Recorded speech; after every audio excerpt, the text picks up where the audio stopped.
Warga mulai meninggalkan tempat pengungsian di Masjid Mutakin Perumnas Antang. Mereka kembali untuk membersihkan rumah dari sisa banjir dan juga lumpur, serta menjemur perabot rumah tangga yang sebelumnya terendam banjir. Meski banjir sudah surut, namun warga tetap mengamankan sejumlah barang dan peralatan rumah tangga mereka ke tempat yang lebih tinggi. Lantaran puncak musim hujan diprediksi terjadi hingga tahun depan. Warga berharap ada langkah nyata dari pemerintah untuk mengatasi banjir yang kerap melanda setiap musim hujan tiba.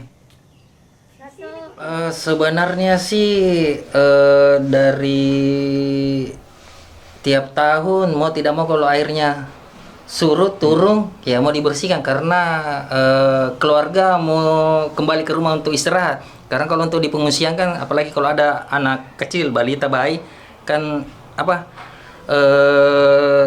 Kurang nyaman. Iya, kurang nyaman.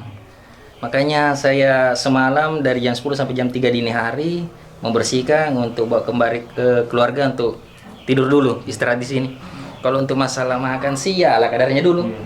Kalau barang-barang ini diungsikan di mana? Apakah ini sudah sangat tinggi atau sudah antisipasi sebelumnya? Ikhlas dan pasrah saja. Pasar-pasar. Karena masing-masing kalau kita mau minta bantuan sama tetangga atau teman-teman kan masing-masing kena dampaknya juga. Jadi ya ala kadarnya saja. Oh, digantung-gantung begitu Pak, Iya. kasih tempat tinggi. Iya, kulkas, kena air. Mau tidak mau.